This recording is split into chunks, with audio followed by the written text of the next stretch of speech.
The first question I want to mention is, does the Old Testament foretell the rejection of Jesus by the Jewish people? And the thing I would say in answer to that question is, that question needs to be reframed a little bit. And by reframing the question, I would say this: does the Old Testament foretell the rejection of Jesus by some of the Jewish people? And I would say the answer is, there are foreshadowings and preparations for it in the Old Testament. So think, for example, of the prophets, like Jeremiah, who were rejected. And so there are statements in the Old Testament that speak about those who are sent to you, you reject. So there's this theme even in the Old Testament, that the ones that God will send will be and are rejected by some of God's people who are stubborn or hard of heart. Now, the truth of the matter is that Jesus was in fact both accepted and rejected. So we shouldn't forget that. So some of the closest followers of Jesus, in fact the original 12, were all Jewish. And of course Mary is Jewish, so there were in the people of the Jews great numbers who heard the words of the gospel and responded with faith. Most often it's important to make the distinction that the rejection of Jesus came from those who are obstinate or hard of heart. But even Jesus forgave them, of course. He said, Father, forgive them, they don't know what they're doing. And he also made a good excuse for them. And Paul, in his letter to the Romans, has this expressed hope that all of Israel will in the end be saved. So that's Paul's ultimate prayer for the chosen people. And Paul says that the gifts of God, his call and his covenants with his chosen people are irrevocable. So God doesn't reverse such a special privileged people. So somehow we believe that, we pray that the day will come when all of Israel, all of humanity indeed, will accept God. So I remember someone asking, who killed Jesus? There's sometimes the anti-Jewish approach of some centuries of Christianity blamed the killing of Jesus on the so-called Jews. That would be sort of like us blaming the assassination of President Kennedy on the Americans. So, well, yes, he was assassinated by some Americans, but not all of them. So that's one of the important things to remember. And that's important because that way that has been expressed in centuries past has created a lot of problems. So remember that. Question 1a, did Jesus know that he would be rejected?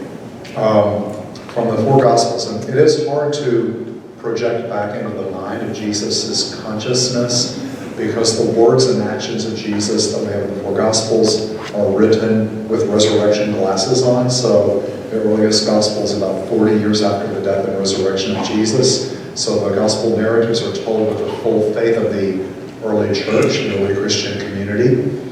So it's hard sometimes to know what went on in the mind of Jesus himself, because all we have left behind now are the Gospel testimonies to the figure of Jesus. However, that said, in the four Gospels, there is a clear set of predictions of the passion and death of Jesus on the very lips of Jesus. And the one thing I would say that we almost know for sure, because it comes up in multiple New Testament strands, is Jesus interpreting his own death at the Last Supper. When he says, this is my body broken for you, this is my blood poured out for you, he is giving his death a certain interpretation. So I think it's not hard to imagine that, let's say he had no divine foreknowledge at all, that a very astute human being could have figured out they're going to kill me before this is over. So yeah, I think even on the human level, one could presuppose an awareness, this is not going to end well. And even, by the way, people like Martin Luther King suspected that he would be assassinated. So there were awarenesses part of many prophetic figures in human history that this is, I'm probably going to end up getting martyred for this. So, but this leads to the next question. Did Jesus know that he was the Son of God before his resurrection? And if so, when do we think he figured it out?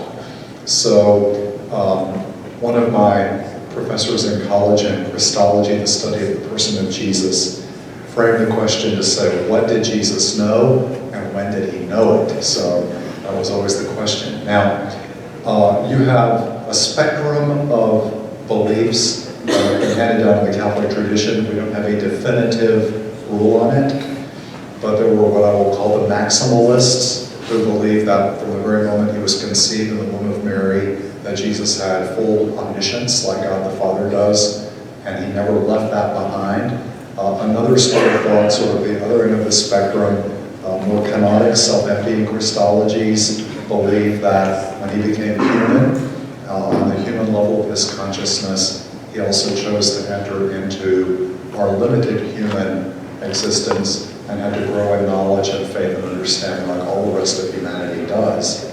So even if you fall on that end of the spectrum, it's important to note, and Lee points that out, that at the baptism itself, there is a clear revelation of the Father saying to the Son, "You are my beloved Son, with you I am well pleased." So an awareness of that unique bond of Father and Son is manifestly revealed at that moment in the gospel narrative. And certainly, we are also faced with something like the temptation and the Garden of Gethsemane, where the Son is saying to the Father, Father, let this cup pass me by, but not what I will, but what you will. So did Jesus have the full awareness of exactly how things were going to unfold in his human consciousness? There are certainly ample evidence in the New Testament itself that he had limits to his human awareness. Who touched me? And so forth. But on the other hand, his intimate bond with the Father, that intuitive knowing, there was something that seemed to be clear. That's what guided and undergirded the mission and ministry of Jesus. So we would have to say at some level, he had that awareness of his own beloved sonship. He is eternally begotten of the Father. So, but how much and how aware on the human level of consciousness, that is, of course, a mystery that we can find out only in the kingdom, actually. Finding in the temple when the Blessed Mother and St. Joseph approach him and say, "Son, why have you done this?" His response, "You don't know, don't you know I have to be about my Father's business?" So we not assume that that's going to be some knowledge of it. So we do have the narrative in the Gospel of Luke of Jesus at the age of 12. Yes, I have to be about my Father's business. But also remember that even in the Old Testament, God is often referred to as a father. So certainly all Jewish people had some awareness that they were children of God. At some level, at what level of consciousness of a 12-year-old did he have that unique identification as the beloved Son of the Father? Great question.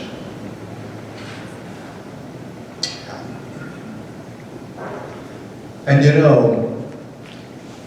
we all, well, I shouldn't say we all, many times in life, we have these profound spiritual experiences where we know that we're beloved by God. And those are what I call moments of grace, of awareness. You can't prove them to anybody. You simply become aware that you are being held by God in love. Those kinds of moments, those moments are sheer grace and sheer gift. And the understanding of Jesus, even on a human level, may have been, we may experience an analogous awareness to what he experienced as the beloved Son of the Father, which will lead me a bit later into my talk on prayer. So, good questions. And the last question, which I mentioned last week, is there a common sense way to think of the mystery of the Trinity? Yeah. So the Trinity, God, there is only one God, there is only one divine reality, yet we as Christians believe that that one divine reality is yet tripersonal somehow, both and. This is not only a mystery here in this world, but it's something that we as church believe is what we call an absolute mystery, which means that even in heaven, when we see God face to face, the mystery of the Trinity will remain forever a mystery. Finite human minds will never fully comprehend it. So the simplest answer is there's no simple way to express such an absolute mystery. The best we try for are the various analogies and examples that we use. But all of them, in the end, limp a bit. So I personally really like the way the film The Shack portrays the fact that you can have three persons and yet they're all one. They have a number of moments in that film and they kind of have this discussion about, which one of you created me? And they all say together, I am, or whatever is like they answer in unison. So there's kind of moments when you have kind of a beautiful portrayal in a film form of that mystery of the Trinity, trying to put it in some form of expression. So. All right, so those are the questions. Any others that came up late that you think worth noting this evening? Okay, you'll ask very good questions, and they are not easily answered, any of them. That's why they're good questions. All right, tonight's topic is prayer and the spiritual life. And if you have had any fundamental awareness at all over the last several months, you may know that we are in the middle of a year of prayer here at St. Henry Church. So we're kind of thinking about the mystery of prayer. We're kind of thinking about it all year long. And if you want to hear a personal sharing about it, Dolly is going to be speaking at the weekend masses, the first Sunday of Lent, except for the 7:30, and sharing at the end of Mass her own kind of story about prayer. So, and hopefully we'll have some other moments in the spring when we're going to be doing that. So tonight I just want to say a few things about prayer. First of all, 1 week from today is an important day in the life of the church, Ash Wednesday. It's the beginning of the great season of Lent. And we have that day 3 masses, 6:30 in the morning in the church, 8 o'clock or so, and 6 in the evening. There are also a couple of times, mid-morning and mid-afternoon, when we distribute ashes with the Liturgy of the Lord outside of Mass. That is a great day for you to be at church. If you can attend one of the Masses, I strongly encourage it. It is a profound liturgy. It's very stark. All are invited. Anyone may receive ashes. So you come up in the line after the homily, and foreheads are marked with ashes and the sign of the cross. The ashes are made from the palm branches from a year ago's Palm Sunday. So those get burned, and then the ashes mark the foreheads. And one of 2 statements may be made. One of them, which is kind of the older formula, is remember that you are dust, and unto dust you shall return. So it's sort of a fundamental reminder of our mortality.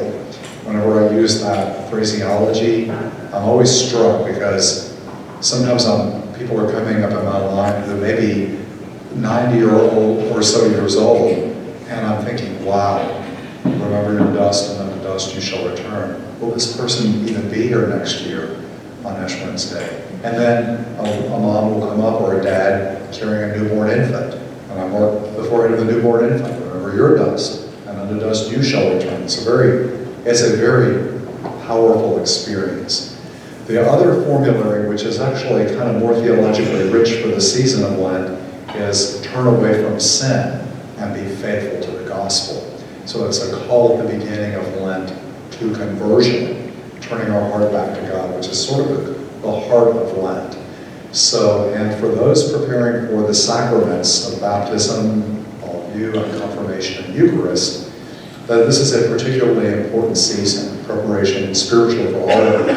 So on the first Sunday of Lent, a week from Sunday, we're actually going to be doing a rite of parish sending. So those of you who will receive Easter sacraments we're going to be sent to our bishop, and our bishop will be calling you formally to the Easter sacraments in the afternoon of the rite of election. So Lent is a season when, for some of you, you're preparing to be baptized into Christ, and for all the rest of us, we're, in a sense, we're doing our baptism of dignity. So we start Lent by saying, wow, I have not been the son of God or daughter of God that I was created to be, and this is the time in the year to get my life back on track. So we're going to intensify our spiritual practices. So there's a three-pronged approach to Lent. One of them is we deepen the life of prayer. So whatever I'm already doing for prayer, I need to deepen. The second is fasting. And we have this great Catholic ethos around this, of giving up something during Lent that we really normally enjoy in life. So when we were kids, we might give up things like sweets or snacks between meals or chocolate or something that we really enjoyed. It's always hard to do that. I've had some very interesting Lents through the years. I gave up, when I was a young teenager, I loved television and watched it all the time, and I gave up television one Lent. And it changed my life permanently because I never went back to that kind of television watching ever again. So I realized I have all this extra time I have to do other things that I really like better than watching TV, but I didn't know it until I gave television up for those 40 days of Lent. What do the church fathers say? We should fast above all from sin and the things that lead us to sin. So it doesn't help me a lot if I'm giving up chocolate but indulging in extra kinds of sin in my life. So the preeminent thing I'm trying to let go of is sin. So I'm fasting. And the preeminent fasting in the church is also a little bit less of the things that I enjoy the most. And you can decide anything you want to give up for Lent. I always try to think about something that I really particularly enjoy, that I know that whenever I'm not experiencing it, I will miss that. So I'll give you a little secret. I love when I go to Subway, I love their cookies. That's my favorite part of that meal. So I really love a lot of cookies. So like during Lent, and I go into a Subway, okay, I won't get cookies. And it was just that subtle reminder. Why? Because I want a cookie, and not having the cookie leaves a certain emptiness on the inside of me. And hopefully, thus, I'm realizing I'm desiring more in life than cookies. I'm really ultimately desiring God Himself. So that's what the heart was created for. So any form of fasting, anything you give up, is designed to create a deeper hunger for God. That's what it's all about. How often do I go to Subway? Not as often as I used to. I used to go quite a lot. It was my #1 fast food. So to do that during one of these days wouldn't mean very much anymore because I don't go very often. So I have to think creatively these days. One Lent I gave up. I used to love all kinds of rock music. I still do, rock and pop. And I listened to them constantly in my car. And one Lent I gave that up in my car. And I was like, oh. And I would only let myself listen to, in those days, the only alternative was NPR, 90.3. And I was like, it was so boring and dull. This is awful. I hate this. Or, I could have been in silence and just prayed, which I did some. But then, by the end of 40 days again, I really enjoyed NPR because I was like, I'm learning about all these things about science and the world that I never knew about. And so, so God can change your life when you do something like that and stay with a discipline for 40 days. Now, I did learn, unfortunately, when it was not wise for me to give up ice cream without having yogurt or something because I developed lactose intolerance. When I started to eat ice cream after Easter, I was like, oh, my body doesn't like this stuff. What am I doing? So fasting, prayer, and the third, and very important component, is almsgiving. So what does that mean? Almsgiving describes every act of love and generosity and service that we do that is above and beyond what we normally do. So when we were kids, we had a component of love that always had that dimension to it. Mom would say, well, it's good that you give up chocolate, but you're also going to be doing, and we would have a little extra chore that we were responsible for around the house. So I think that sense of everything about Lent should lead us to greater love for others, service of our neighbors, That's the heart of the gospel. So it doesn't make us more loving. We got lost somewhere along the way. Because God is love. And the more we become like God, the more loving we're going to be. So almsgiving can be anything from contributing money to the poor, to feeding the sick, to clothing the naked, to going to the hospital, to washing your mother's dishes, to such small, and the best, I think, the best acts of love are the least noticed. When you do something that nobody notices, just an act of generosity. Ash Wednesday is a day of abstinence from meat, so we Catholics don't eat meat on Ash Wednesday. It's also a day of fasting.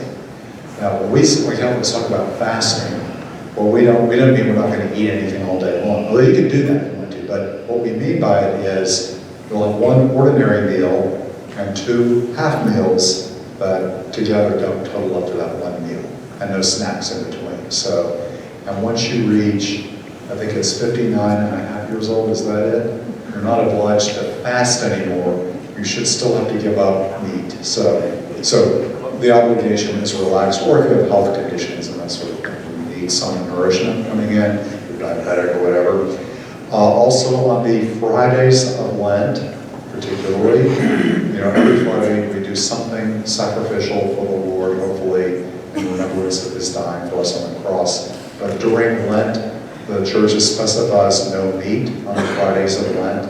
So, and some people love seafood, so that might be a terrible sacrifice. Seafood is okay with me, but on Fridays of Lent, I always prefer meat. So, I remember one Friday of Lent, I was associate pastor in Donaldson, in the afternoon, I used to be a rabbi years ago. I smelled every hamburger joint. All I wanted was hamburgers. So, fast forward several years, I was pastoring in a different place, and I thought, I'm going to avoid this problem. I'm going to visit the homebound today. It's a loving act to do. It was on Ash Wednesday, actually. And I headed out the door to my first homebound person. Her daughter was not Catholic, and she was frying bacon. I was like, no, God, not bacon on Ash Wednesday. And so I thought, I better go back to the office. So when I got back to the office, the sweet little children in the school had left me cupcakes from Fat Tuesday. They were waiting on my desk. I said, no cupcakes! So, being a little funny, but so that's the whole thing. You're getting ready for Easter. So your prayer, your fasting, and your almsgiving, those are ways that you prepare. So, okay, now let's talk about prayer. I went on a 8-day directed retreat one time. I was up in Massachusetts, and those were silent retreats. You don't talk to anybody except your spiritual director once a day, and they give you things to pray with. So I think I wish I could remember dusting my brain on that, 3 or 4 prayer periods a day. So you spend an hour each prayer period praying, and you do a little journaling about it, and then you go to Mass, and you eat your meals and sleep and all that, exercise, walk, whatever. And so you're kind of praying in silence the whole time. So I'm about halfway through this silent directed retreat, and I show up for Mass, and I'm sitting on the back row, and this old Jesuit priest stands up there, and he starts very gruffly, as they sometimes are in the Northeast. Prayer is not difficult, he said really loud. And I was sitting in the back row thinking, it seems kind of difficult to pray now. After 4 days of silence, prayer seems kind of difficult. And then he said, all you have to do is show up, pay attention, and tell the truth. That's all the prayer is. And he talked about each of those 3 parts. He talked about showing up. He said, show up every day to be with God. I'll come back to that in just a minute. Secondly, tell God the truth. So some of us think that God wants to hear only holy, pious thoughts. So here I am, driving out on the road, and I'm angry at all the other drivers because they're going too slow or too fast or too close to my bumper, whatever it might be. And, those darn drivers, blah, blah, blah, blah, blah. I got a call, I'm ready to pray now. Oh God, thank you for creating me. It's such a beautiful day. Well, no. If I show up in my prayer, I need to bring the true self that I am. So I need to be real with God, which means that I might have to sit down and say, God, I have been a real jerk today. I was driving my car, and I only judged people on the journey home today. I need help, God, with my anger. So that might be an authentic way of telling God the truth. Or, I have a friend who had got gravely ill, and she said, I'm just angry with God. And I said, then talk to God about it. Tell God you're angry about it. That's okay. God wants you to come to Him wherever you are in life. And where do we know that to be true? What's the greatest collection, most oldest in our tradition, oldest collection of prayers that we have? First prayer compilation book. It's called the Book of Psalms in the Old Testament. 150 of them, right? And you read through those 150 Psalms, what are you going to find? You're going to find human beings bring everything that we human beings feel or think before God, including things like, God, I hate my enemies. Bash their babies' heads on rocks. That's almost a literal quotation from the Book of Psalms.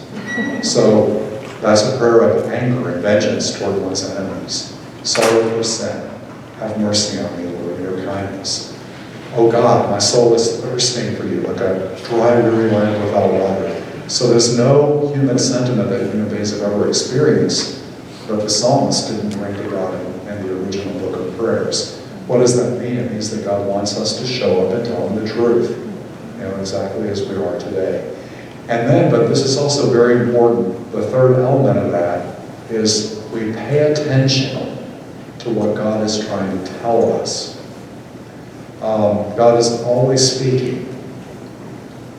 And most of the time, our hearts and minds are too busy to hear what God's trying to say. So St. Augustine said, God wants to give us so many good things. The problem is our hands are already full and we can't receive them. So how often is my in-basket of my brain and heart overloaded with junk?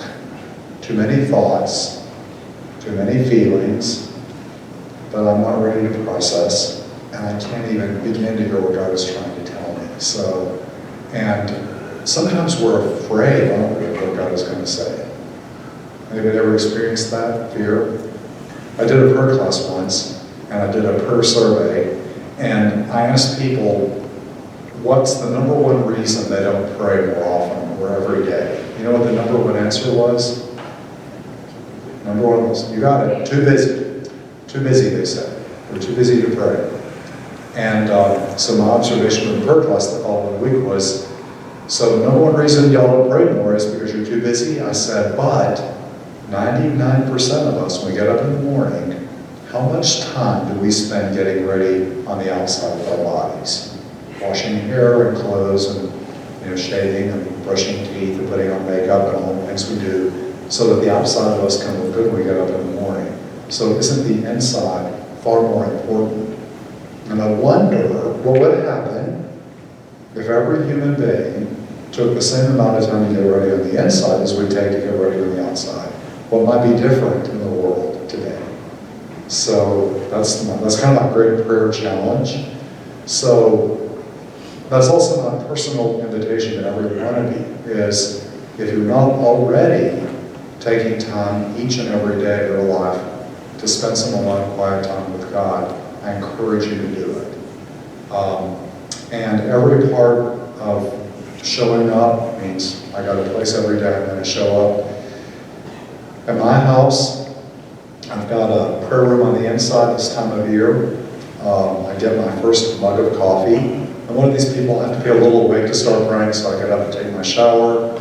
I eat my bowl of cereal, and I brew my coffee. When I grab my mug of coffee, I have to, by the way, vary my routine a little bit if I've got the 6:30 mass.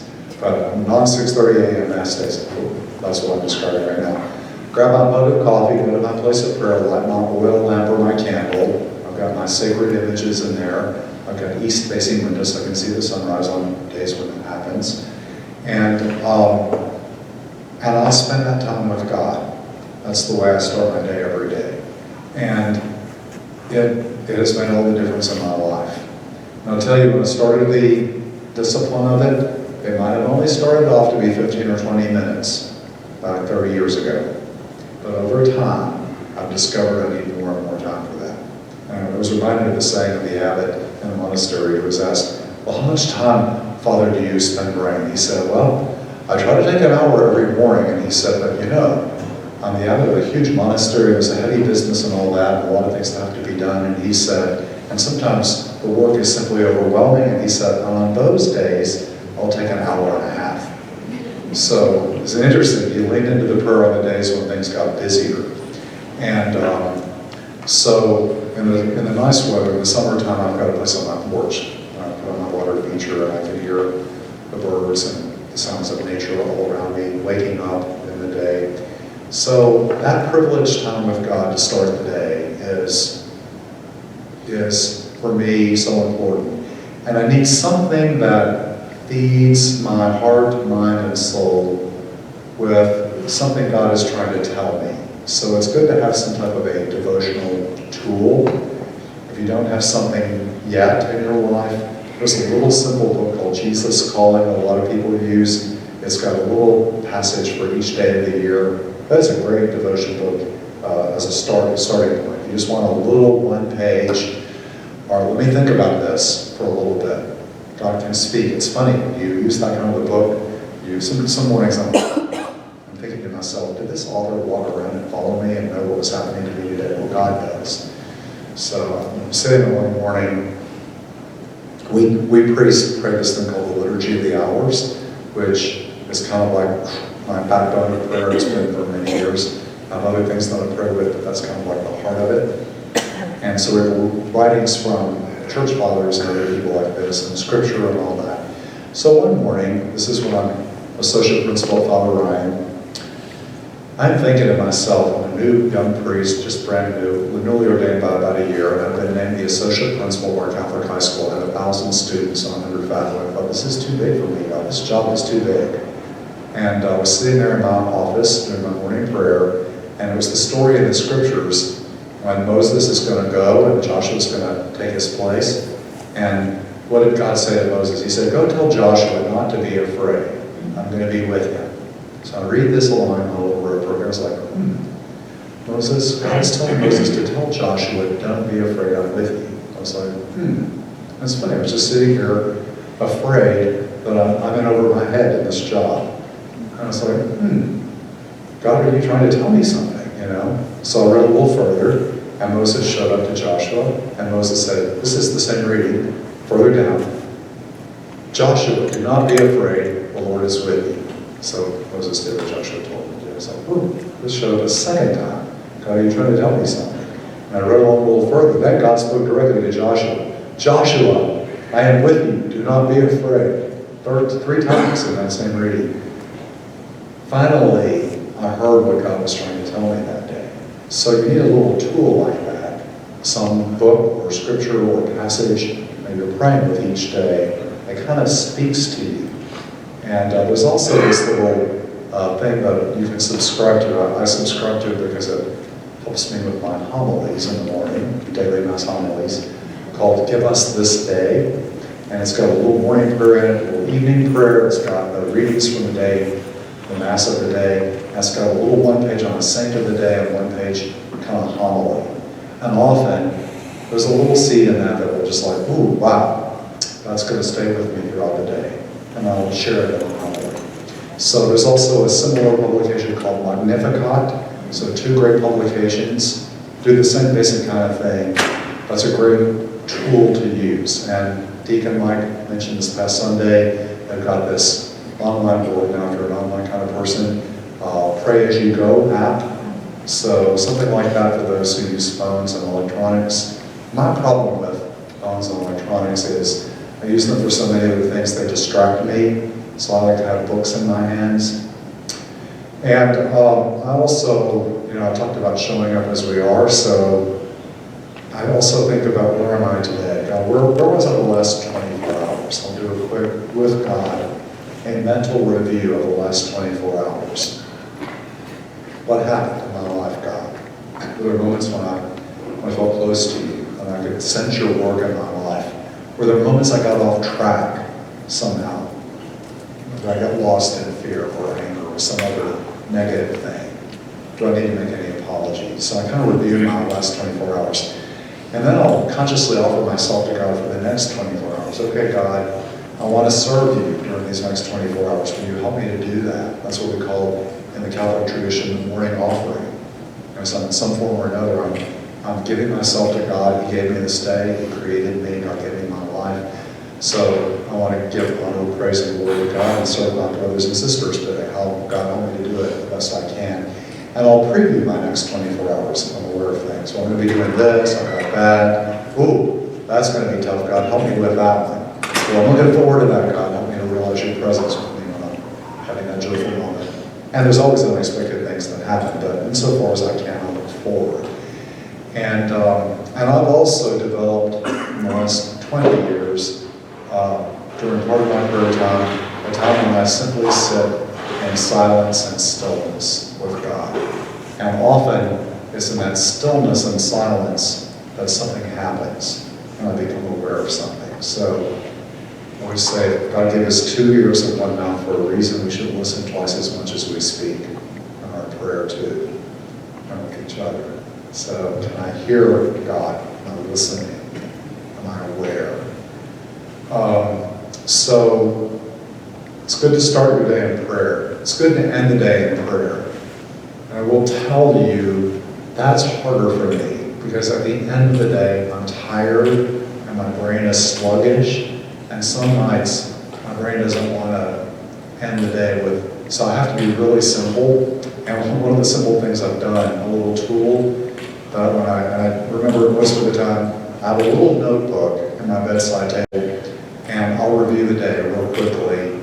God, where were you in my life? Where did I feel your presence? Where did I love and act in a beautiful way today? A little plus mark, I'll make a little plus symbol, and I'll jot down a word or phrase to remind me. There might be more than one, but where did I get off track today? A little minus mark.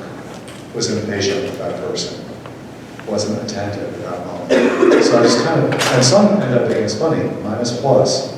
Ooh, I lost my patience, but I became aware of it and I apologized to the person. That's a minus plus.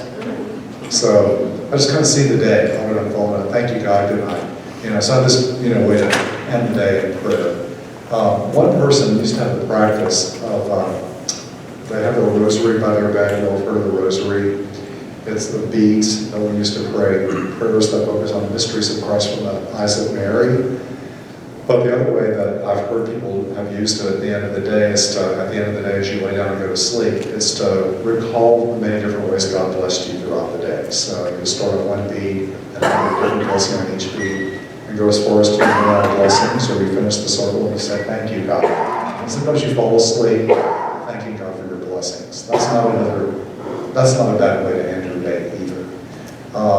But I always say, so if that's the beginning and end of the day, we should, as I sort of describe it, as punctuate the day with prayer. So a page in a book doesn't just have something at the beginning and end, it has punctuation throughout the page. So what kind of punctuation are question marks, exclamation points, commas, periods, semicolons, dashes, quotation marks, and so forth. So if I punctuate my day in prayer, what would that look like? Well, walk out the door, and I feel the brisk, cool air of the morning. I notice the freshness in the air and hear a bird singing, and I stop and I say, thank you, God, what a beautiful day. I've just punctuated my day with prayer. I show up at the office and somebody says, did you hear about so-and-so? Their daughter is gravely ill. Oh, sadness, God, help that person, I'm sorry. Quick punctuation of the day with prayer. Meeting with somebody. Father, really struggling with this, don't know how to heal my relationship with my spouse. And I'm listening, I'm thinking, wow, this is tough. I don't know how to help. Question mark, God, Holy Spirit, come, help me to know how you want me to be present to this person right now. So those are different ways you can punctuate your day with prayer. So all throughout the day, simple awareness. Have you ever heard of Brother Lawrence of the Resurrection? He got really tired of formal prayer. He couldn't pray like the other monks. So he began what he called the practice of the presence of God. He was determined that no matter what happened during the day, that he would simply be aware of the presence of God all day long. And for him, he began to saint that way. And it was simply a continual desire to always be aware of the presence of God. And it might be that he was assigned to clean up the kitchen that day, and he'd be sweeping up straw, and to see the humble act of sweeping up straw in the kitchen as an act that gives glory to God, because he's aware of the presence of God in that moment. So, is there any time or place that we can be in life where we can't pray?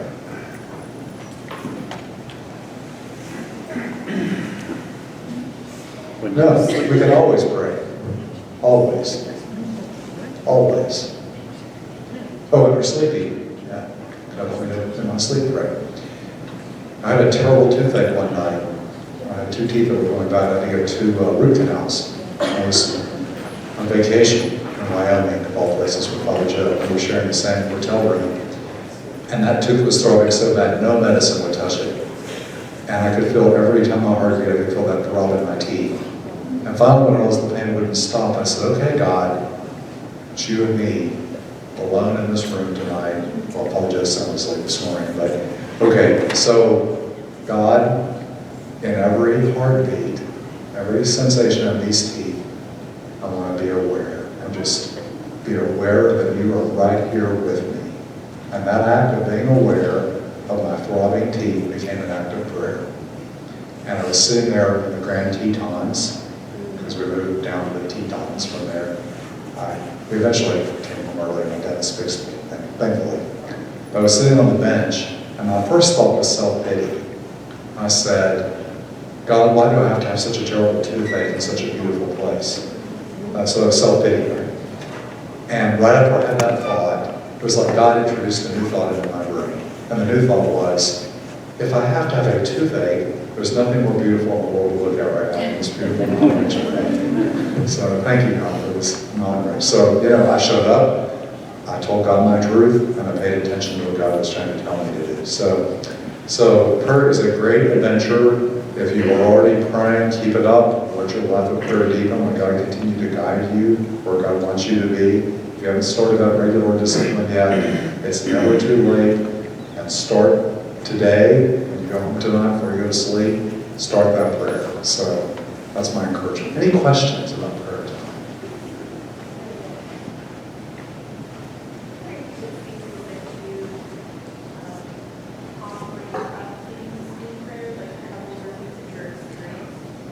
Yeah, offer it up. That's a common old Catholic phrase. So when you're suffering something you don't like, what sometimes they used to say is offer it up, which sort of means, like I did with my toothache. Okay, I can't fix the teeth right now, so God, I'm just going to offer it up to you. Jesus offered up himself on the cross, suffered infinitely for me, so I'm going to offer my sufferings up too. So it's a way of dealing with the hardships of life and offering them to God. And it's also, for me, it's a way of seeing reality. Most of the time we human beings, we evaluate everything as good, bad. And a lot of times the way we do it is, if I like it, it's good. If I don't like it, it's bad. If I prefer it, it's good. If I don't prefer it, it's bad. If it's pleasant, it's good. If it's not pleasant to me, it's bad.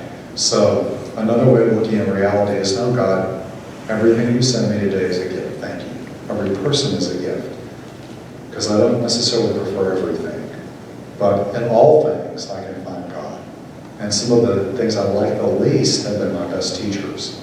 Some of the people that have been the hardest for me to figure out how to deal with have ended up being some of my greatest teachers. I call them sandpaper people, because sandpaper, when it goes against your skin, feels bad. I don't like that feeling. But what does sandpaper do? It smooths out my roughness. So sometimes those sandpaper people are the very people who have helped me the most in life, what I should be the most grateful for. So it's a different way of seeing reality. New sets of glasses. How do you pray for others? Yeah, how do you pray for others? So, I always know intuitively God desires that which is the best for every one of us human beings. So sometimes people are very specific. I'm praying for my grandmother that she will be healed of this cancer.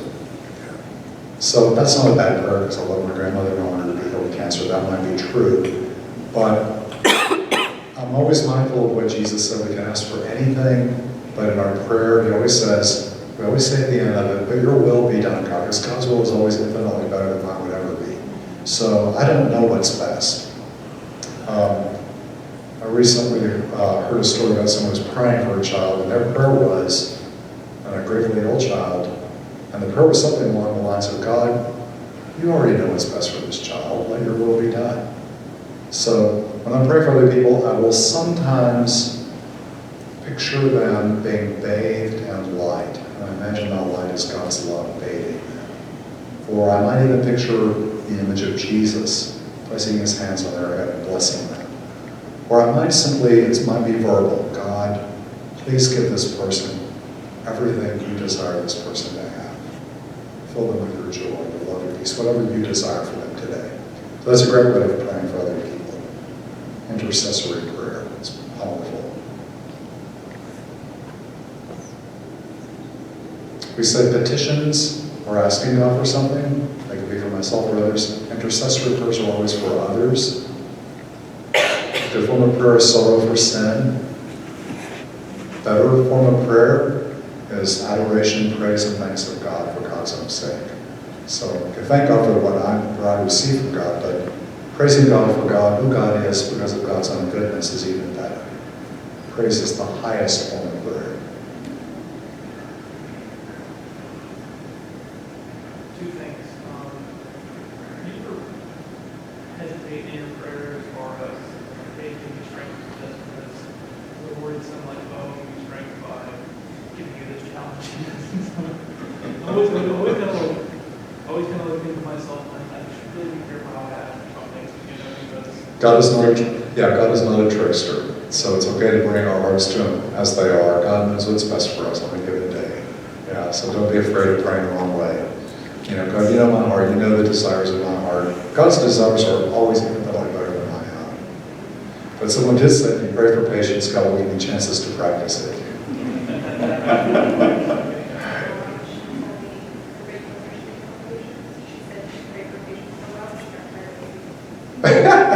That's good. She would talk about pray for patience. I'll let know.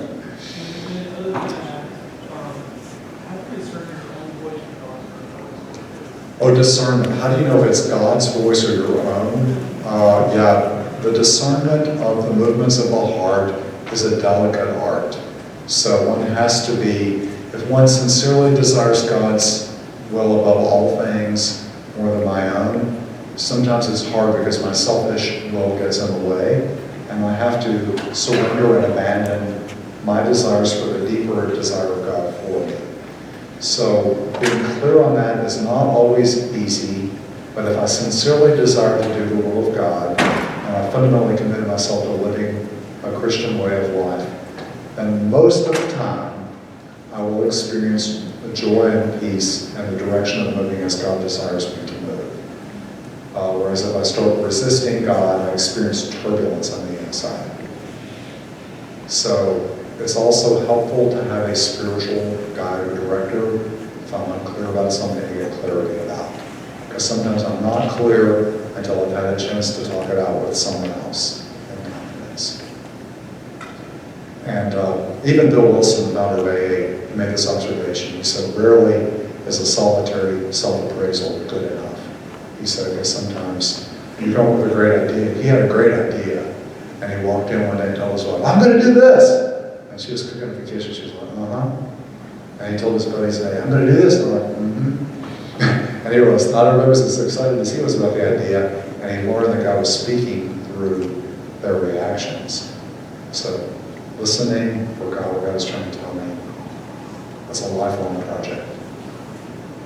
You do sort of become attuned to how God works, how God speaks when you stay with it. Great questions. George. at my old age, I've known and loved so many people on earth over many, many years who have passed on. Probably at least 200 people. And at least once a week, I pray for their souls and their eternal peace.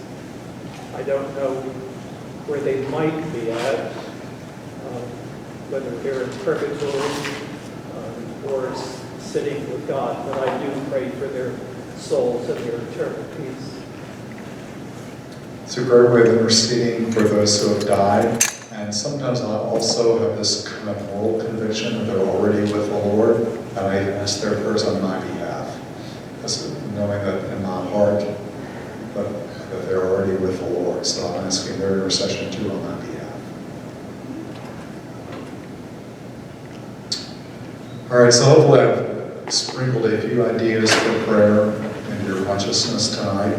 And I think we're going to share at the table, and the sponsors are going to come with me to the church or practice for the rite of singing tonight, right? Is that tonight? We don't know tonight. Yes. Yes, we are.